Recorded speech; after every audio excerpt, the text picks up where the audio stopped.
बिस्मिल्लाहिर्रहमानिर्रहीम अस्सलाम वालेकुम डियर स्टूडेंट्स। आज के हमारे इस लेक्चर में हम 9th क्लास के बायोलॉजी को स्टार्ट करेंगे। 9th क्लास के बायोलॉजी का पहला चैप्टर हमारे पास क्या है, इंट्रोडक्शन टू बायोलॉजी। अब हम बायोलॉजी का जो है वो इंट्रोडक्शन सीखेंगे कि बायोलॉजी क्या है, इसमें हम क्या क्या सीखेंगे, क्या पढ़ेंगे, ये हमारे किस काम आती है, ये कहाँ से स्टार्ट हुई, काफ़ी सारी चीज़ें हम इसमें सीखेंगे। तो चैप्टर का नाम हमारे पास क्या है, introduction to biology. 9th class का ये पहला चैप्टर है। इस लेक्चर को स्टार्ट करने से पहले कुछ चीज़ें हम समझ ले। ये जो बायोलॉजी होता है ये हमने रट्टा नहीं लगाना होता है, ठीक है। इसका हमने सिर्फ कॉन्सेप्ट क्लियर करना होता है, हमें सिर्फ समझना होता है कि भाई यहाँ पर क्या हो रहा है।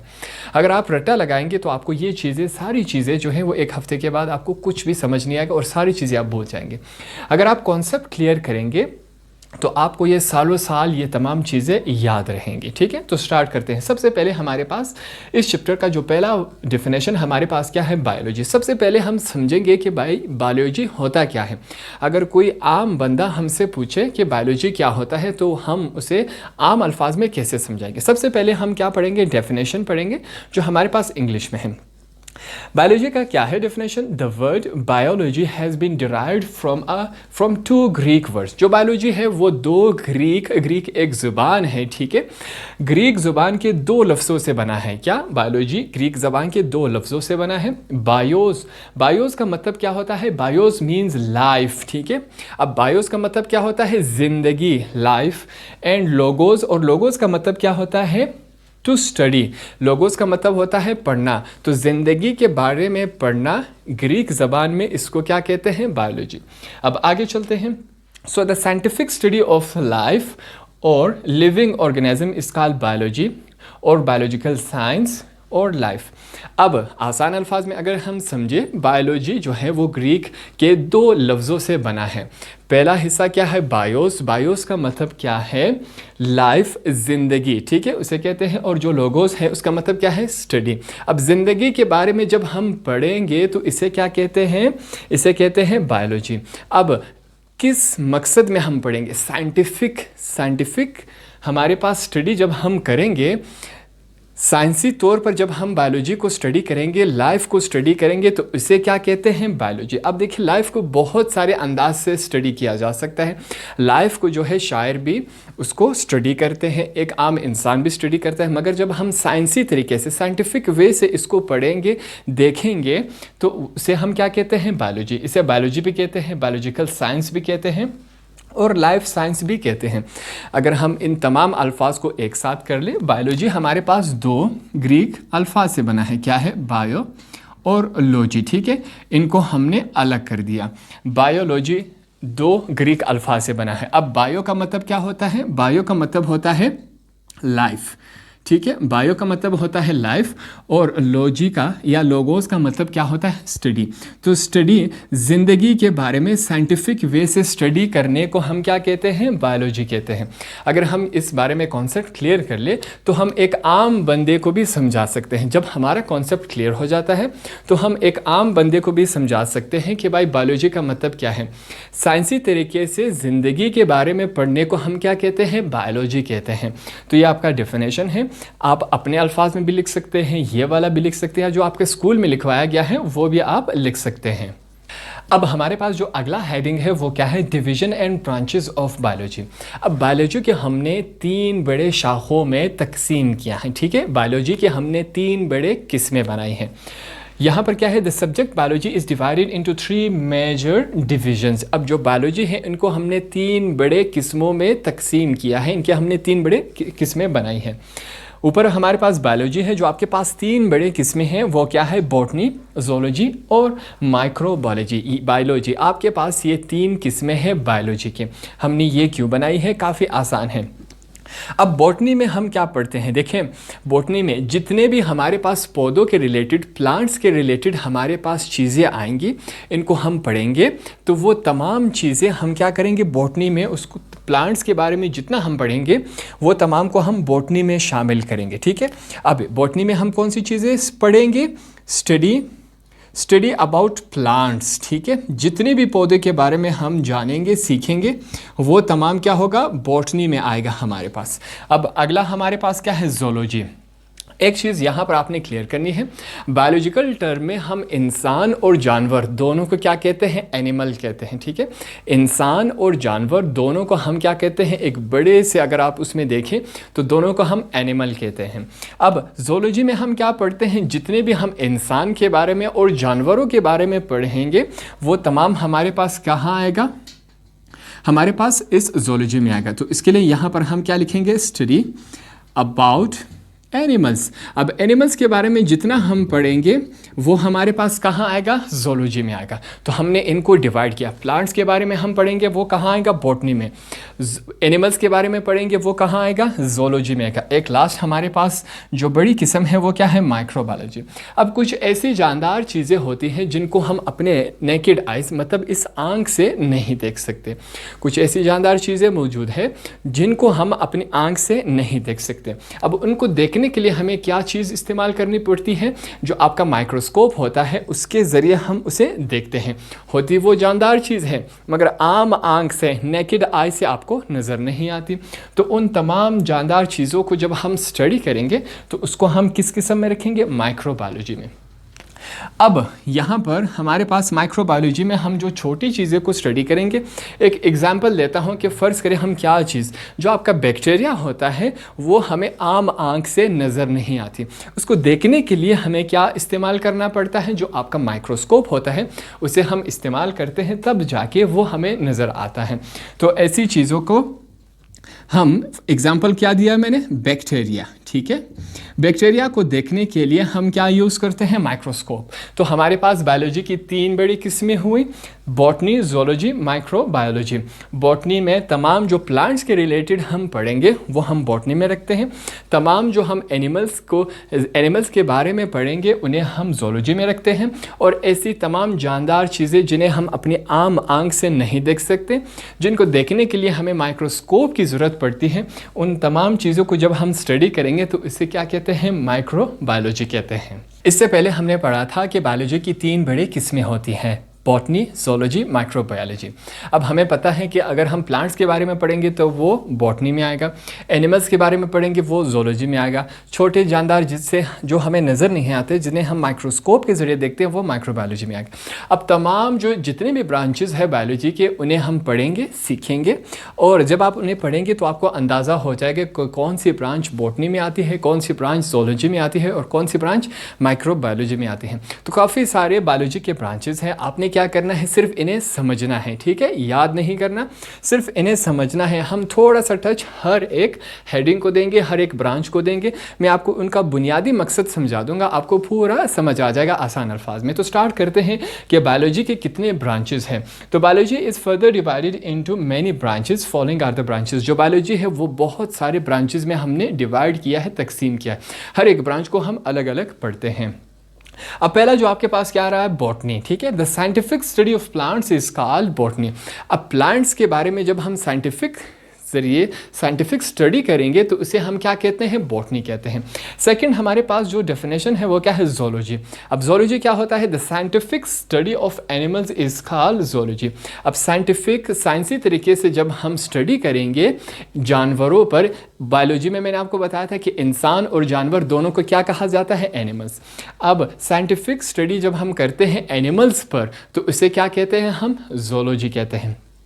थर्ड हमारे पास क्या आ रहा है, माइक्रोबायोलॉजी।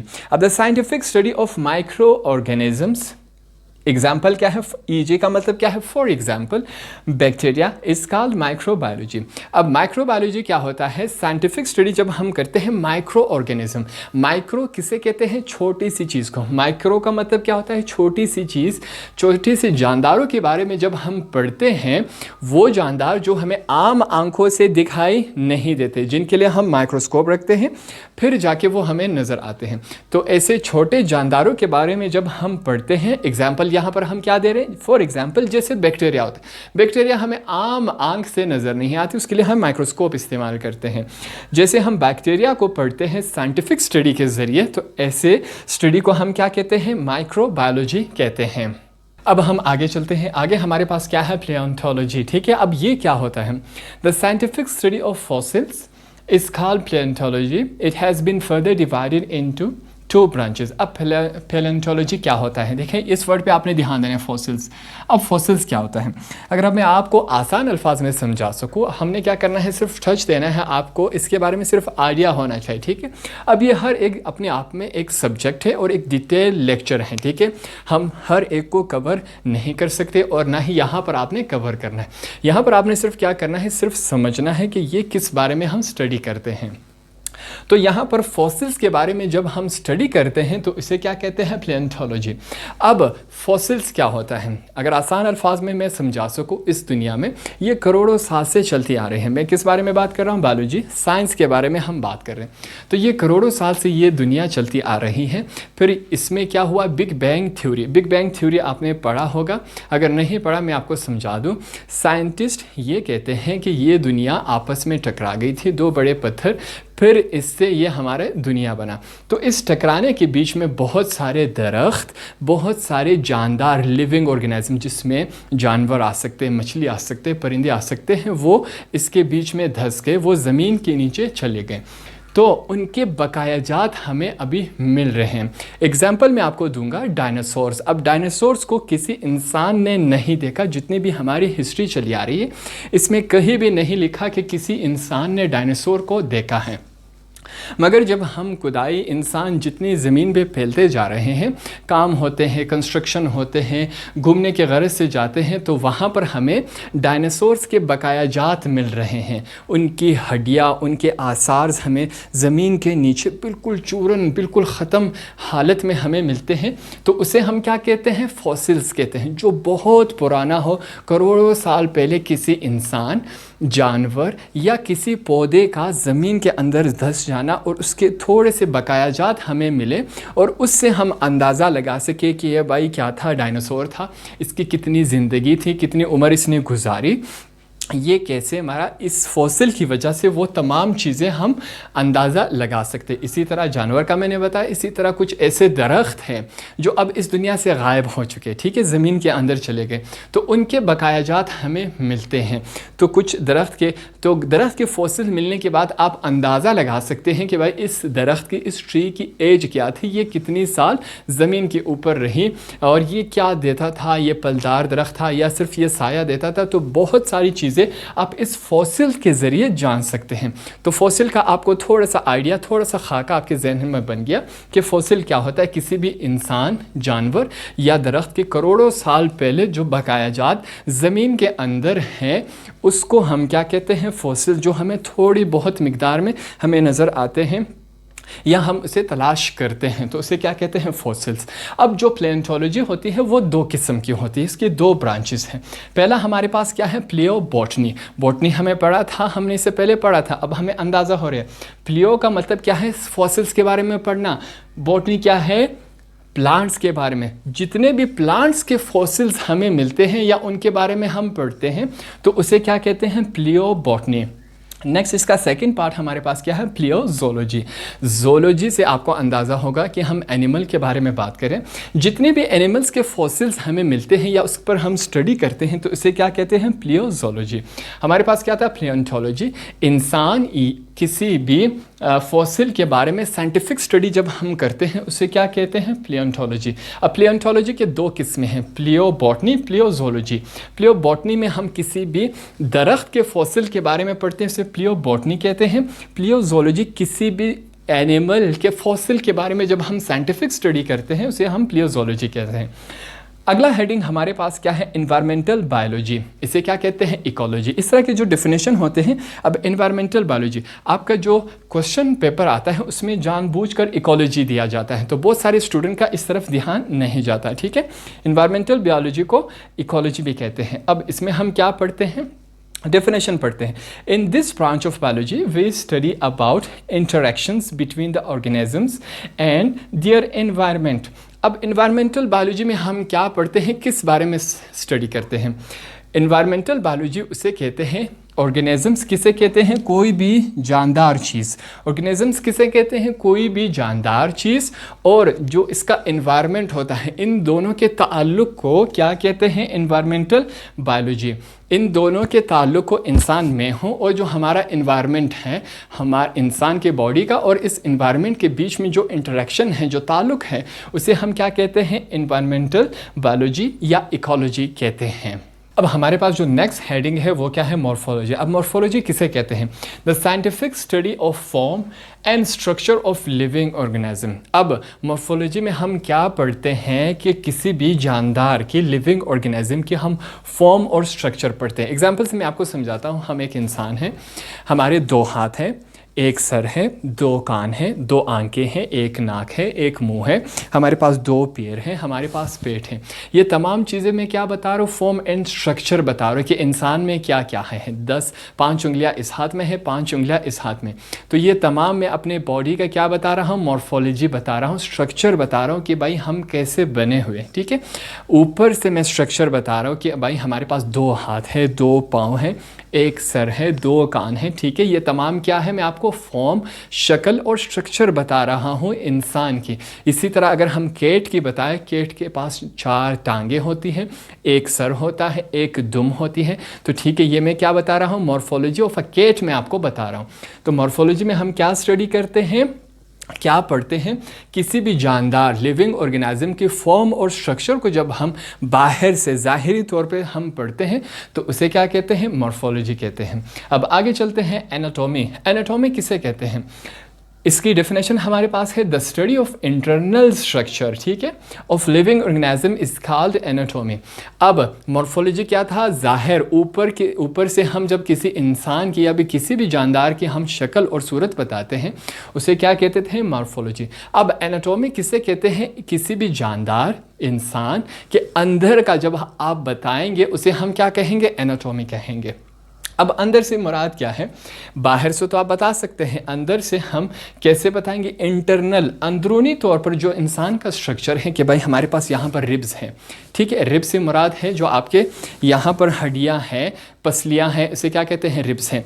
हमारे पास यहाँ पर दिल है, हमारे यहाँ पर क्या है? किडनीज़ हैं। अंदर, बाहर से आपको पता नहीं चल रहा, हमारा जो यहाँ पर तमाम सिस्टम मौजूद है, हमारी वेन्स यहाँ पर जा रही है जो हमें ज़ाहिर आम आंख से नज़र नहीं आती। जब हम इंसान को कट करेंगे, इसकी चीर फाड़ करेंगे, ऑपरेशन के ज़रिए अंदरूनी तौर पर जब हमें दिखाई देगा, तो ऐसे स्टडी को हम क्या कहते हैं? एनाटॉमी। अंदर हमें हड्डियाँ भी नज़र आएंगी, हमें वेन्स भी नज़र आएंगे, हमें हार्ट नज़र आएगा, हमें लंग्स नज़र आएंगी, हमें किडनीज़ नज़र आएंगी। ठीक है, हमें ये तमाम चीज़ें अंदर नज़र आएंगी। तो इंसान के अंदरूनी जब हम स्टडी करेंगे तो इसे हम क्या कहते हैं? एनाटॉमी कहते हैं। अब आगे चलते हैं, हमारे पास क्या है? Physiology. The study of the functions of different parts of living organism is called physiology. अब फिजियोलॉजी किसे कहते हैं? इंसान के बॉडी में या किसी भी जानदार के बॉडी में बहुत सारे आपके पास क्या होते हैं? हमारे पास ऑर्गन्स होते हैं। ठीक है, तो डिफरेंट ऑर्गन्स के डिफरेंट काम होते हैं। फॉर एग्जांपल, हमारा जो हार्ट है, दिल है, उसका काम क्या होता है? पंपिंग करना। ठीक है, हमारे जो लंग्स है उनका काम क्या होता है? सांस लेना। ठीक है, हमारे जो टीथ हैं उनका क्या काम है? किसी भी चीज़ को चबाना जब हम खाते हैं। हमारी नोज़ का क्या काम है? हम सांस लेते हैं। कान का क्या काम है? हम इससे सुनते हैं। आइज़ का क्या काम है? हम इसे देखते हैं। तो किसी भी ऑर्गन की जब हम उसका बताएंगे कि इस ऑर्गन का काम क्या है, तो इसे हम क्या कहते हैं? Physiology. The study of the functions of different parts. ठीक है, जितने भी पार्ट्स हैं उनका जब हम फंक्शन बताएंगे कि भाई ये पार्ट क्या काम करता है, तो इसे हम क्या कहते हैं? फिजियोलॉजी कहते हैं। आगे चलते हैं, हमारे पास क्या है? एम्ब्रियोलॉजी। अब एम्ब्रियोलॉजी किसे कहते हैं? इंग्लिश में हमारे पास डेफिनेशन है the study of the development of an embryo to a new individual is called embryology।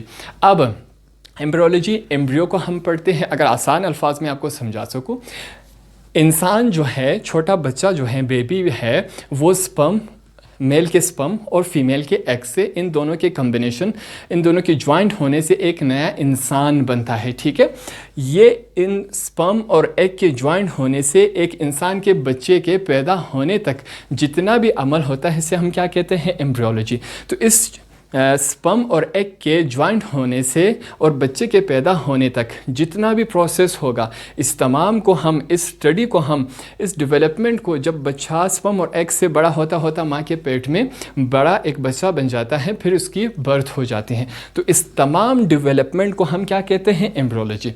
माँ के पेट में बच्चे का आना, बड़ा होना, इंसान की शक्ल इख्तियार करना और पैदा होना, तो इस तमाम स्टडी को हम क्या कहते हैं? एम्ब्रियोलॉजी कहते हैं। आगे चलते हैं, हमारे पास नेक्स्ट क्या है? टैक्सोनॉमी। अब टैक्सोनॉमी क्या होता है, ये हम किस बारे में स्टडी करते हैं? It is the study of identification, naming and classification of living organisms into groups and सब ग्रुप्स। अब ऐसा है कि जितनी भी जानदार चीज़ें हैं, प्लांट्स हैं, एनिमल्स हैं, फिश है, जितने भी लिविंग ऑर्गेनिजम्स हैं, जानदार चीज़ें हैं, ये पहले से हमें मालूम नहीं थी, पहले से हमें लिख कर नहीं दी गई, ठीक है? इन्हें डिस्कवर किया गया है, इन्हें तलाश किया गया है, फिर इन्हें नाम दिए गए हैं, फिर इनका बताया गया है कि ये क्या काम करते हैं, फिर इनको ग्रुप्स में डाला गया है कि भाई ये परिंदों के ग्रुप्स में आते हैं, इंसानों के ग्रुप्स में आते हैं, जानवरों के ग्रुप्स में आते हैं जो 4 पाँव से चलते हैं, और रेंगने वाले कीड़े मकोड़ों में आते हैं, तो ये तमाम ग्रुप्स बनाए गए हैं, ठीक है? तो जो टैक्सोनॉमी होती है उसमें हम क्या पढ़ते हैं?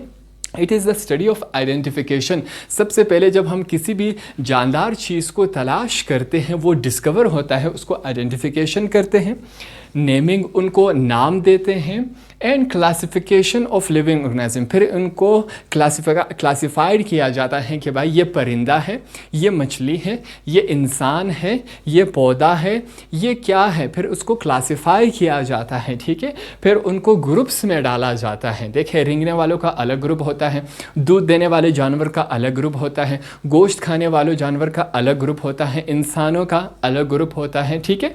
तो फिर सबसे पहले जब हम किसी जानदार चीज़ को तलाश करते हैं, आइडेंटिफाई होता है, उसको नेमिंग, उसको नाम देते हैं, उसको क्लासिफाइड करते हैं कि भाई इसका काम क्या है, ये क्या करता है, उड़ता है, तैरता है, रेंगता है, तो फिर उसको ग्रुप्स में या सब ग्रुप्स में डाला जाता है। तो ये तमाम स्टडी, इसे हम क्या कहते हैं? टैक्सोनॉमी कहते हैं। आगे चलते हैं, हमारे पास नेक्स्ट क्या है? Cell biology. अब सेल बायोलॉजी क्या होता है? All aspects of structure and functions of cells will be studied in this branch of biology named as cell biology. It is also called cytology. अब सेल बायोलॉजी क्या होता है? सबसे पहले हम सेल बायोलॉजी को समझने से पहले सेल को समझते हैं। सेल एक डिटेल्ड टॉपिक है, आपके बुक में नेक्स्ट में आएगा, इसको हम डिटेल्ड टॉपिक के ज़रिए इसको पढ़ेंगे, एक एक चीज़ इसका हमने पढ़ना है।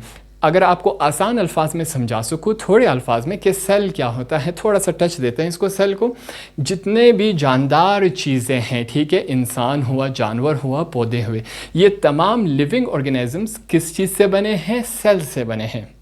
तमाम जानदार चीज़ें सेल से बने हैं। करोड़ों ट्रिलियंस ऑफ सेल मिलकर एक इंसान को बनाते हैं, ठीक है? हम जितना भी इंसान बना है वो हम बायोलॉजिकल टर्म में इसे कहते हैं इंसान सेल से बना है। अगर हम इस्लामिक पॉइंट ऑफ व्यू से देखें, इंसान मिट्टी से बना है, मगर यहाँ हम क्या पढ़ रहे हैं? बायोलॉजी। बायोलॉजिकल टर्म में तमाम जो इंसान हैं, million, billion, trillions of cell मिलकर एक इंसान को बनाते हैं। तो सेल बायोलॉजी में हम सेल को पढ़ते हैं, उसके स्ट्रक्चर को पढ़ते हैं कि भाई सेल किस तरह बना है, गोल है, बड़ा है, छोटा है, क्या है फंक्शन, सेल का काम क्या होता है। तो ये तमाम चीज़ें सेल के बारे में, सेल का स्ट्रक्चर कि भाई वो किस तरह है और उसका फंक्शन, उसका काम क्या है, इस तमाम सेल के बारे में जब हम पढ़ेंगे उसे क्या कहते हैं? Cell biology. और सेल बायोलॉजी का एक दूसरा नाम भी है, उसे क्या कहते हैं? साइटोलॉजी। आपका जो एग्ज़ाम है उसमें अक्सर शॉर्ट क्वेश्चन में आपसे सेल बायोलॉजी पूछा जाता है, मगर डिफरेंट नेम से, साइटोलॉजी के, भाई डिफाइन साइटोलॉजी। तो आपको बिल्कुल दिमाग में आना चाहिए कि साइटोलॉजी और सेल बायोलॉजी दोनों एक ही चीज़ है, ठीक है? सेल बायोलॉजी का दूसरा नाम क्या है? साइटोलॉजी। अब नेक्स्ट हमारे पास हेडिंग आता है हिस्टोलॉजी। अब हिस्टोलॉजी क्या है? ये भी इसी के रिलेटेड है। It is the microscopic study of tissues of animals and plants. अब टिश्यू क्या होता है, ये भी एक अलग डिटेल्ड हमारे पास क्या है? लेक्चर है और टॉपिक है, इसको हम आगे पढ़ेंगे, कवर करेंगे, मगर यहाँ पर थोड़ा सा हम टच देंगे कि भाई आपको पता होना चाहिए टिश्यू क्या होता है। मैंने आपको बताया था सेल बायोलॉजी में कि करोड़ों ट्रिलियंस ऑफ सेल्स से बनकर इंसान बना है, ठीक है? अब कुछ सेल्स कुछ तादाद के सेल्स मिलकर एक टिश्यू बनाते हैं, कुछ तादाद के सेल्स मिलकर एक टिश्यू बनाते हैं और वो अपना एक मखसूस काम करते हैं, ठीक है। तो उसे क्या इंसानों में और पौधों में दोनों में मौजूद होता है। सेल जो है वो इंसान में भी होता है और पौधों प्लांट्स और एनिमल्स दोनों में होता है, और टिश्यू भी इंसान और प्लांट्स दोनों में होता है। तो टिश्यू क्या होता है, बहुत सारे ट्रिलियंस ऑफ सेल्स मिलकर इंसान को बनाते हैं, कुछ सेल्स मिलकर एक टिश्यू बनाता है। तो हिस्टोलॉजी में हम क्या पढ़ते हैं, माइक्रोस्कोप। टिश्यू हमें आम आंख से नज़र नहीं आता, इसके लिए हमें फिर से माइक्रोस्कोप इस्तेमाल करना होता है। टिश्यू को जब हम माइक्रोस्कोप में देखेंगे तो उसके स्टडी को हम क्या कहते हैं, हिस्टोलॉजी कहते हैं। नेक्स्ट डेफिनेशन हमारे पास क्या है, बायोटेक्नोलॉजी। अब बायोटेक्नोलॉजी क्या होता है, in this branch of biology we study about the use of living organisms to make useful products for specific use. अब बायोटेक्नोलॉजी में हम किस बारे में पढ़ते हैं, जितने भी जानदार लिविंग ऑर्गेनिजम्स होते हैं, इसमें पौधे, इंसान, कीड़े मकोड़े, परिंदे, जितनी भी चीज़ें आती हैं, इन लिविंग ऑर्गेनिजम्स को इस्तेमाल करके हम एक अच्छे प्रोडक्ट्स बना सकते हैं, यूज़फुल प्रोडक्ट्स बना सकते हैं किसी ख़ास मकसद के लिए। अब इसके एग्जांपल्स कुछ हम यूँ देंगे। बहुत सारे प्रोटीन्स हमारे बॉडी में कम होते हैं, जो कुछ खुराक ना खाने की वजह से हमारे प्रोटीन्स कम होते हैं। तो बाज़ार में या मेडिकल स्टोर में इसके लिए मखसूस दवाइयाँ मिलती हैं इस प्रोटीन के लिए। जब हम वो दवाई जो टेबलेट्स की शक्ल में या सिरप की शक्ल में होती हैं, जब वो हम लेंगे खाएंगे तब जाके हमारी प्रोटीन्स बनती हैं। अब वो प्रोटीन कैसे बनी, बायोटेक्नोलॉजी के ज़रिए। इसकी और एग्जांपल आप ले सकते हैं, किसी भी फल या सब्ज़ी को उगाने के लिए बहुत सारा पानी चाहिए होता है। आजकल हम अपने आसपास देख रहे हैं, जितने भी आपके जो क्यूकम्बर होता है, खीरे होते हैं, इसके फार्म्स बने होते हैं जो प्लास्टिक के गोल से बनाए गए होते हैं। इसको उगाने के लिए बहुत थोड़ा सा पानी चाहिए होता है। तो ये तमाम काम किसके ज़रिए हो रहा है, बायोटेक्नोलॉजी के ज़रिए हम ये तमाम काम कर रहे हैं। तो इसे क्या कहते हैं, बायोटेक्नोलॉजी। अब आगे चलते हैं, साइको बायोलॉजी या साइशो बायोलॉजी आप इसे कह सकते हैं।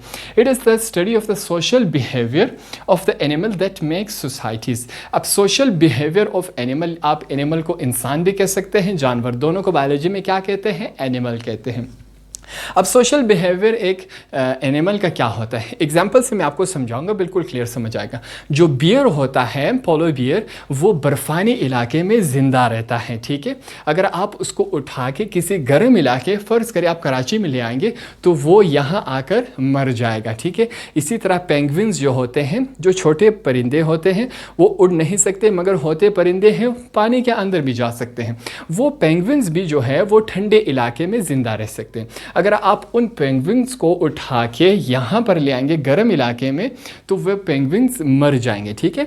तो इस तरह सोशल बायोलॉजी में आप क्या कहते हैं, उसके सोशल बिहेवियर को देखकर वो सोसाइटीज़ बनते हैं, ठीक है। इंसान इंसान के साथ रहते हैं, जानवर जानवर के साथ रहते हैं, परिंदे परिंदों के साथ रहते हैं। तो ये तमाम क्या कर रहे हैं, आपस में सोसाइटीज़ बना रहे हैं।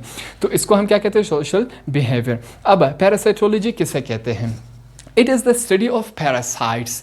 अब पैरासाइट्स क्या होता है, ये एक डिटेल में लेक्चर है हमारे पास, डिटेल में टॉपिक है। इतना हम इसको स्लाइड से टच देंगे, बेसिक कॉन्सेप्ट इसका सीखेंगे। पैरासाइट्स क्या होता है, फ़र्ज़ करें हम एक गंदी सी सब्ज़ी जो अच्छी तरह से नहीं धुली हो उसे खाते हैं। तो उस गंदी सब्ज़ी जिसको हमने अच्छे तरीके से साफ़ नहीं किया, उसके ज़रिए पैरासाइट्स हमारे बॉडी के अंदर आते हैं, ठीक है।